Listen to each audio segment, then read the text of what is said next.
Topping today's news, the official opposition weighs in on the FTX collapse. Deputy Prime Minister Cooper speaks strongly on reports of the Fire Festival organizer attempting to return to the Bahamas.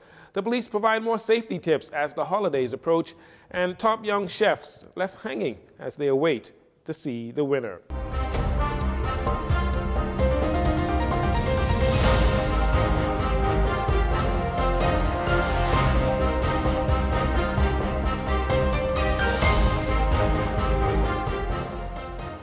Good evening, Bahamas. I'm Jareno Saunders. This is your JCN Evening News. Once again, it's a pleasure to have you join us. In wake of the collapse of cryptocurrency exchange company FTX, leader of the official opposition, Michael Pintard, questions the government's involvement in a fiasco that has captured international headlines. The opposition leader further questioning if the country has the appropriate resources to deal with the situation.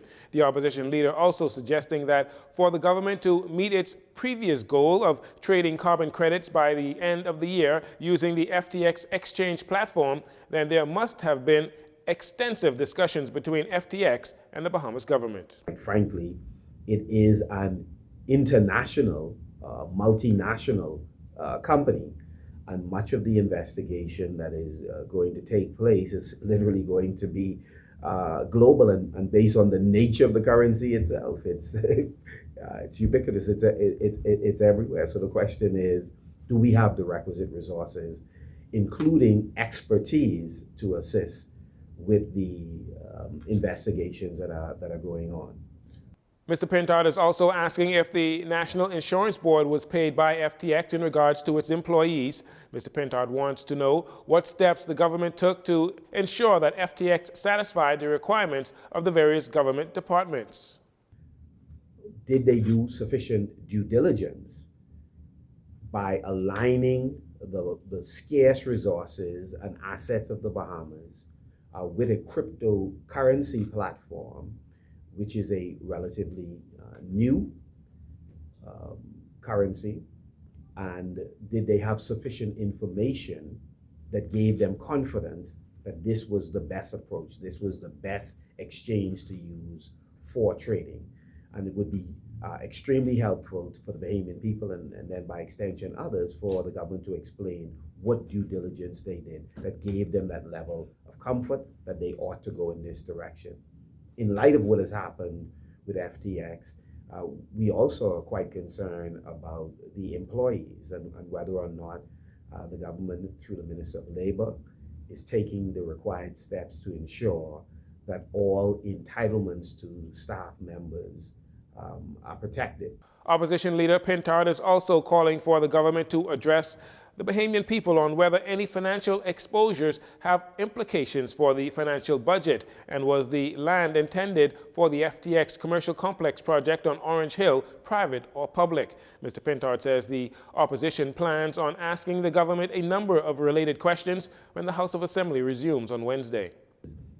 Are we prepared, for example, to base our financial services on those digital assets, which are unlike the ones, for example, that are backed by central banks?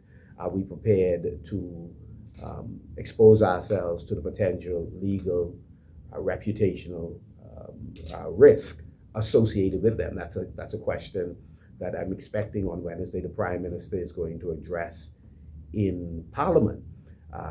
And to what extent has his administration over the last year worked on the legislation in order to ensure that customers, investors in general, are protected, and Bahamians are protected, particularly since he has taken Bahamian assets and he has obviously developed a very close and intimate relationship with this particular company and its platform.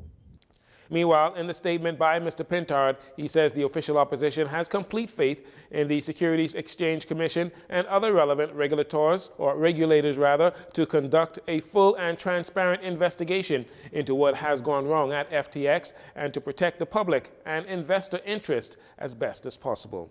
I can tell you, though, that I'm confident about the regulators.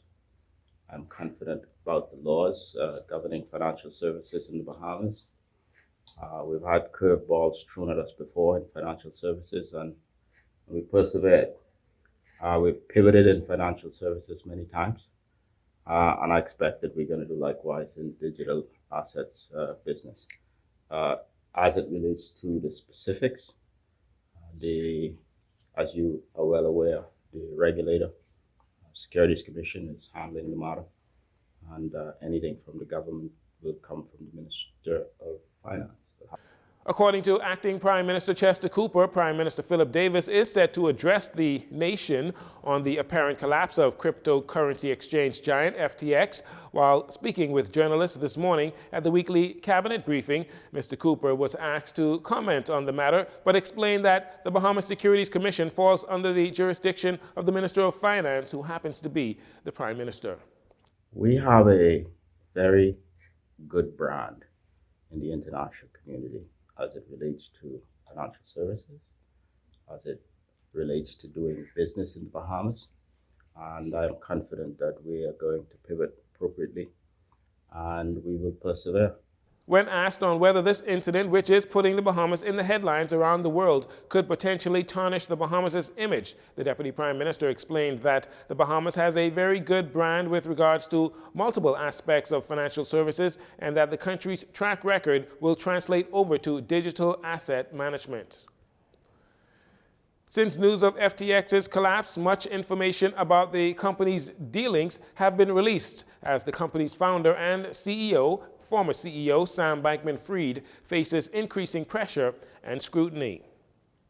According to the Minister of National Security, Wayne Munro, no one in connection to or associated with FTX Digital have been detained by the Royal Bahamas Police Force. Mr. Munro was responding to questions by reporters Tuesday morning. He was asked this question after it made international headlines that the Financial Crime Investigation Branch of the Royal Bahamas Police Force is working with the Bahamas Securities Commission to investigate any potential criminal elements surrounding the collapse of the crypto exchange company. Speculation on former CEO Sam Bankman-Fried's whereabouts made international news over the past few days, with reports on rumors that he flew to Argentina, which Bankman-Fried has since denied. When asked, the National Security Minister did not confirm or deny if any international authorities have reached out to the government of the Bahamas in reference to the recent events involving FTX. He replied by saying he did not wish to reveal such information at this time. Meantime, Kevin Cambridge and Peter Greaves of PricewaterhouseCoopers have been appointed as additional provisional liquidators for the FTX company by the Supreme Court of the Bahamas, joining Brian Sims, KC of Lennox Patton, who was appointed last Thursday. The accountants were appointed on Monday, according to Securities Commission Executive Director Christina Roll. In a statement, the Commission notes that it had to appoint additional liquidators given the magnitude, urgency, and international implications of the unfolding events with regards to FTX, recognizing that it had to move swiftly to use its regulatory powers under the Digital Assets and Registration Exchange Act 2020, or the DARE Act, to further protect the interest of clients, creditors, and other stakeholders globally of FTX Digital Markets Limited. In its statement, the Commission also notes that over the coming days and weeks, it expects to engage with other supervisory authorities on a regulator-to-regulator basis, as this event is multi-jurisdictional in nature. The government will not endorse or approve any event in the Bahamas associated with William Billy McFarland, who, according to Deputy Prime Minister and Minister of Tourism, Investments and Aviation Chester Cooper, is considered a fugitive here in the Bahamas.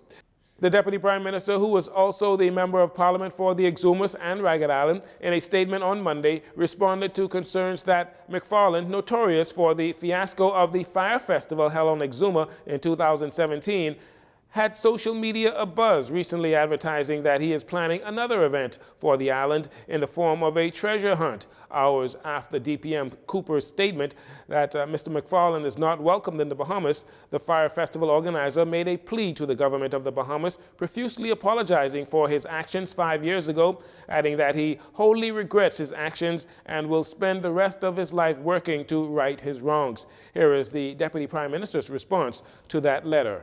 I've laid out yesterday in my press statement, I believe there are several complaints with the Royal Bahamas Police Force. I think he should have a conversation with them.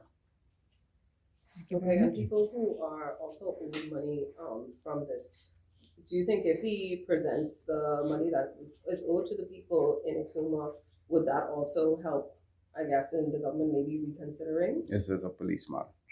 In a statement on Monday, Deputy Prime Minister Cooper says no application has been made to the government of the Bahamas for consideration of any event promoted by Billy McFarland or any entity or parties known to be associated with him. He appeals to anyone with information on the whereabouts of Mr. McFarland to report the same to the Royal Bahamas Police Force. And finally, in this segment from the crime beat, 22-year-old Jerron Woodside was arraigned in the magistrate's court yesterday for the murder of 36-year-old Larez Johnson in front of Chief Magistrate Joyanne Ferguson Pratt. According to police, Johnson was found inside the driver's seat of a green Kia vehicle on November 4th in the area of Palm Breeze Drive off Carmichael Road with gunshot injuries to the upper body. Woodside was charged with the intentional and unlawful death of Mr. Johnson. The defendant was denied bail and not required to enter a plea as the matter was adjourned until the 2nd of March 2023 and will continue by way of a voluntary bill of indictment. Woodside was remanded to the Bahamas Department of Correctional Services until he returns to court.